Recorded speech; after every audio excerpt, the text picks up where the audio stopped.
sounds like there's a lot of world exploration in Guild Wars 2, and that's kind of what the game revolves around. Like the end game, you're just kind of like going around and doing achievements and getting mounts and stuff. That's what it sounds like. Which is a lot better than BDO's end game, I'll be honest. I would rather not be on the endless hamster wheel for grinding, and I'd rather do like cosmetic stuff and achievements. I'd like to go through town and just have my dick hanging out. They're like, holy shit, that guy's got a dragon. You know what I mean? Like, oh my god, he's got the white dragon. Oh my god, that guy's dick is massive, bro. Like, that's what I want. That would be sick.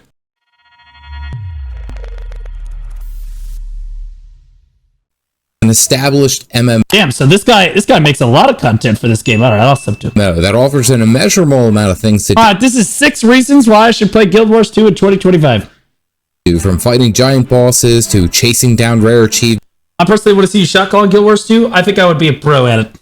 I just need to understand the game enough in order to shotcall. Or even collecting armor skins and more. With Guild Wars 2 being out for as long as it has, I've put quite a bit of time into the game. What the was that character with the afro? What in the hell is going on? And these are the 6 best reasons that I can think why someone should play Guild Wars 2 in 2025. Consider liking and subscribing for more Guild Wars 2 content. One of, if not the best thing that Guild Wars 2 does is its class diversity. Quite literally, you can have 4 whole classes built into one. You see, the base 9 classes that you get to play being the Guardian, the Warrior, the Revenant, the I picked Guardian. Engineer, the Thief, the Ranger, the Mesmer, the Necromancer, and the Elementalist, plus an elite specialization for each of the 3 base expansions. Essentially, you have I specialize? Oh, dude, I don't even know. Up to 36 different classes that you can play if you own the first 3 expansions. What's even better is that each one of those specializations have their own unique weapon and skill set that complements to change their playstyle so that it feels unique and not simply just a fresh coat of paint put onto the base class. Now, before you go and get all riled up about that, you must own each of the expansions to unlock the corresponding elite specializations. So if you want to play as a Scrapper, you must own the Heart of Thorns expansion to upgrade your Engineer. But luckily, most of the time, the first 2 expansions of Heart of Thorns and Path of Fire go on sale together, so keep an eye out for that. Anytime that you are feeling burnt out of one of the elite specializations, you can simply just swap for a brand new way to play. A feature that Guild Wars 2 is well known for is its open world capabilities. There is so much going on at any given moment that it's really hard to keep track of it all and make sure that you hit every nook and cranny. From the top, renown hearts that are essentially local quests that progress for killing mobs, saving critters, and everything. What the is this? Is this a raid or is this a world boss? Renown hearts that this right here are essentially local. Why are there so many people here? Local quests that progress for killing mobs, saving critters, and everything in between. Local events. It's a world boss? Okay. I will tell you this. I don't normally like world bosses. I don't like world bosses. Because it's normally a shit lag fest. And ultimately, one of 2 things is true. Either the boss has cool mechanics and it takes forever to kill, which is fine. That's the preferable way to do it. But more often, it's the second, and there's too many people. The boss can't sustain that much damage, and it's just a loot pinata. Which happen frequently in every single map, can range from simply kill this many enemies, defend this guy for a duration, or recover X amount of materials. But then what really adds the spice to this is when the events build up to either a world boss or a map meta event. A giant angry boss. It's a loot pinata, but there's no lag though? Okay, I'll take that. That's a good trade. Hold on, let me get my hummus. I threw something in the microwave, so remind me in like 9 minutes. I gotta go upstairs to get my food. That takes a massive amount of players to bring. You guys want me to play some Guild Wars 2 today? I was thinking about playing some today. I also have to play some Valhalla today, though, too. Events that require coordination from multiple different fronts and groups to complete. I'm a Brazilian guy. Can you list a few MMORPGs that you recommend? Well, do you like...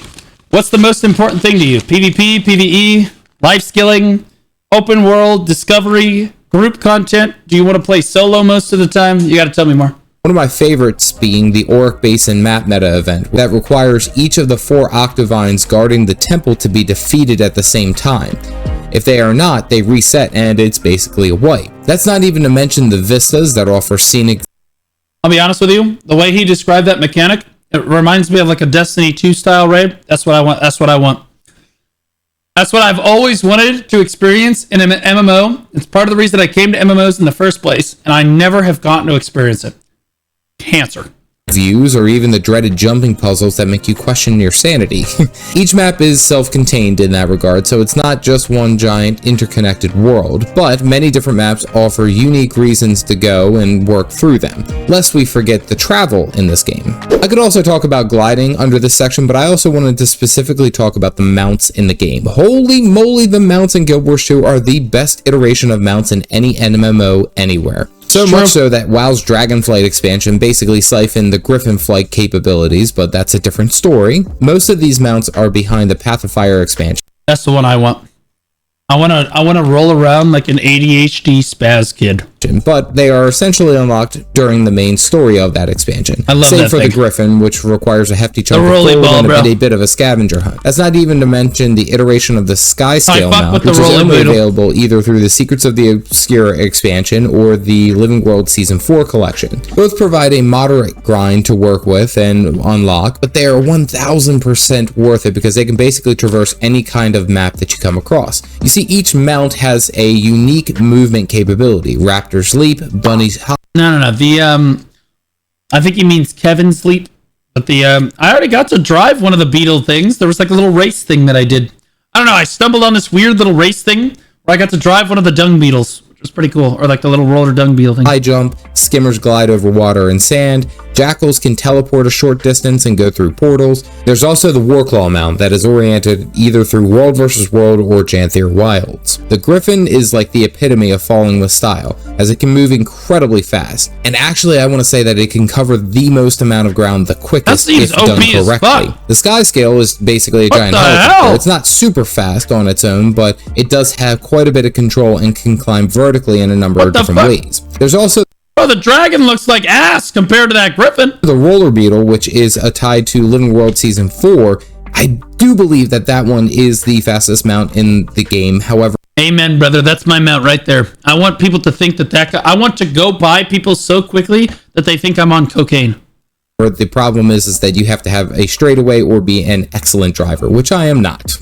There's also the Siege Turtle mount from the End of Dragons expansion. However, that one is essentially made for open world boss fights. And this is where I put a trophy. If I had one! Regardless of the mounts, they all have their purpose in the game, and they feel so weighted and they move as if they are living creatures. I have never seen mounts done this way in MMOs, but it is fantastic. So this is one of my favorite reasons to play Guild Wars 2, and this comes from me always trying to play video games on a budget. Of course, with the game being essentially buy to play. What budget? Okay, I'm just gonna put it this way. If I really like a game, I just drop the money. I've always been this way. Gaming is my pastime. Everybody else drinks alcohol, does drugs, has sex, goes to bars. F you. Gaming is like the cheapest pastime, unless you play gacha games. It's like the cheapest pastime ever. You burn hours of your life playing this game. It's okay to invest a little bit into it. You know what I mean? Meaning that you purchase the game or the... Especially for something that, like Guild Wars 2, hire a woman. I'm not hiring a woman, if you catch my drift. No, unless she's going to be a maid. You know what's funny about housemaids? Their job is to clean the house. But ironically enough, they don't want to clean your house if it's too dirty.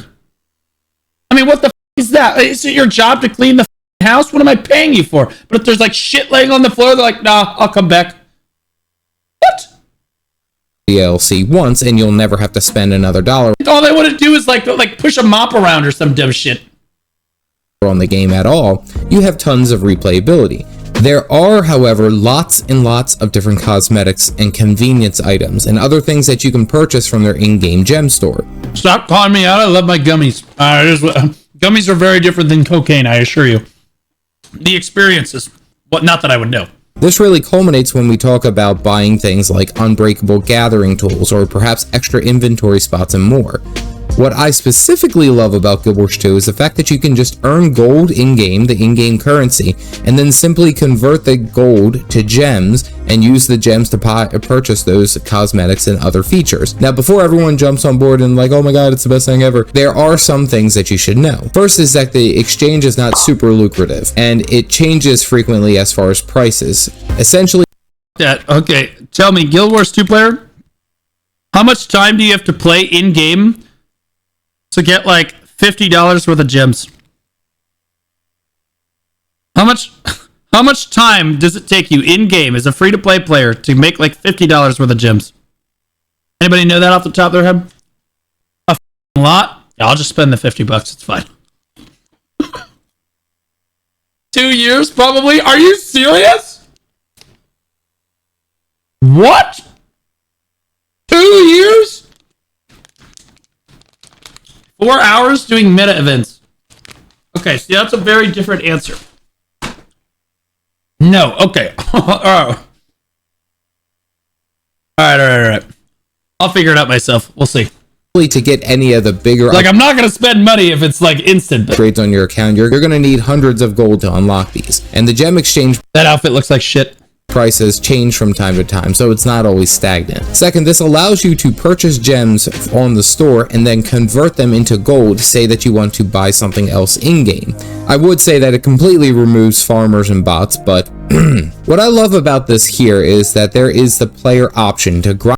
Is there a botting issue in Guild Wars 2? I never hear about bot issues. Find out more gold needed for the things that you want on the gem store, and instead of essentially being stuck behind a paywall. Personally, I don't have the time to grind Damn. out the way that I probably should to earn said gold, but I like the idea that I have the choice. Speaking of not AFK having bots, oh, we have those in Black Desert too. We just call them players. Yeah. They don't have any fingers. They play with their nubs, their hands. A super amount of time, Guild Wars 2 values your time in so many more different ways than other MMOs. It is not funny. First, Guild Wars 2 has this idea of horizontal progression, where essentially once you earn something, you are good to go. Your current gear will just be as capable in the next expansion as it is right now without any extra work needed. Unlike what we see for World of Warcraft or even Final Fantasy XIV, the level cap does not scroll at mmorpg if all I care about is Atanas? Yes. Just run the level 1 loot scroll, not the level 2. Change from expansion to expansion. A piece of level 80 ascended or legendary gear essentially will cover everything that you want to do in current and future expansions. Mostly the gear level of exotic, which is just below ascended and legendary, accomplish about 95% of... Stop using that emote. I don't know the Nikkei Poggies emote. It's distracting. I'm trying to watch a video. ...what most players will do in their tenure in Guild Wars 2. Earn a mount... So, when I hit level 80, do I just start raiding? Is that how I get gear? Or is it like you just keep doing the main story and then you get geared through the main story? Because like some MMOs, you just get geared doing the main story, and so that was like classic WoW, right? But like in BDO, you have to grind a bunch. In TNL, you have to do like dungeons and stuff.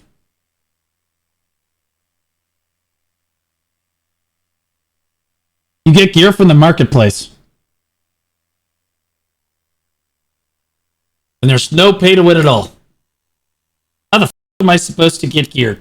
I'm just kidding. And masteries, guess what? It's unlocked for all characters on your account. Really like this brand new piece of ascended gear. It'll be just as effective come the next DLC. See, to me, that is where Guild Wars 2 really shines. It provides that framework that your time is valuable and it should always be viewed as valuable. I've never felt behind or I missed out on something crazy because of real life events or other cool games that may have dropped. Trust me, once you realize that there is really no race to the finish as far as endgame is concerned, this becomes massively more appealing. I am very concerned that it's going to take me a long time before I can do world versus world and competently understand the game enough to understand what the f is going on. That's what I'm concerned about. I'm concerned I'm going to hit level 80. It's going to take me forever to get geared, and then I have to figure out what the other classes in the game do competently enough so that I can shot call and actually participate in world versus world. I am concerned about it, but that is okay. Your food's getting cold. Son of a bitch. It'll be fine. I miss when I could sell Catacombs Run by soloing it as a thief and then glitching through the map. Interesting. It sounds like there's a lot of world exploration in Guild Wars 2, and that's kind of what the game revolves around. Like the end game, you're just kind of like going around and doing achievements and getting mounts and stuff. That's what it sounds like. Which is a lot better than BDO's end game, I'll be honest. I would rather not be on the endless hamster wheel for grinding, and I'd rather do like cosmetic stuff and achievements. I'd like to go through town and just have my dick hanging out, they're like, holy shit, that guy's got a dragon. You know what I mean? Like, oh my god, he's got the white dragon. Oh my god, that guy's dick is massive, bro. Like, that's what I want. That would be sick. Honestly, one of the best reasons to play Guild Wars 2 is that there is no subscription. Capitalizing on the idea of horizontal progression. That's another big reason that I want to play the game. I hate subscription models. I hate them. I hate subscription models. I've never liked it. I like buying things and owning them. That's why I'm totally fine with buying all of the expansion packs if I have to for Guild Wars 2. It's a one-time purchase, man. I'm done. It truly makes the game feel so much more magical when you can your simply Valhalla guild running guild dungeon in 5 minutes. Okay, just don't run it without me. Just give me a second. not play for a while and not worry about upkeeping a subscription. Now, it's not to say that there aren't ways to spend money in this game, as I've mentioned before, but it feels significantly less pressured and less stressful to be able to log in and play when you want and not have to worry about how much you're spending. Having said this, you still must do that in BDO too. Just don't look at your wallet. Then it's not a problem.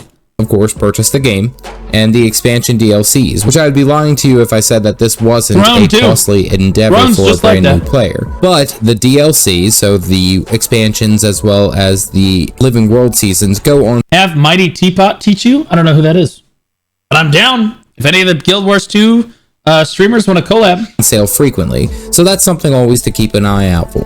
I don't kid when I say that I don't have as much time as I used to play video games, so I always keep an eye out for games that are going to be worth my time and money investments. Absolutely, Guild Wars 2 is one of the games that I always recommend. Do you agree with my list? Comment on your thoughts down below. If you are interested in getting started with Guild Wars 2, click this video here to see the 2025 Complete Beginner's Guide to this fantastic. I'll watch the Beginner's Guide tonight on my own. And we'll probably have to start playing it tomorrow, or we can play it at the end of the stream today. This is a good video. This guy makes good content. I like this guy. Mighty Teapot or Muckluck are the best Guild Wars 2 content creators. I don't know if Muckluck likes me too much. I covered that drama between him and that other dude. I hope that he likes me, but like, I'll be honest with you, I just kind of like the people linked me the Guild Wars 2 drama that was going on a while back, and I gave my thoughts on it. I don't think he appreciated it. But hey, I have no problems with Muckluck. I think he makes good content. I started looking at some of his stuff. There's a reason he's one of the biggest in Guild Wars 2. Yep, we're 100% going to start playing this. It's happening.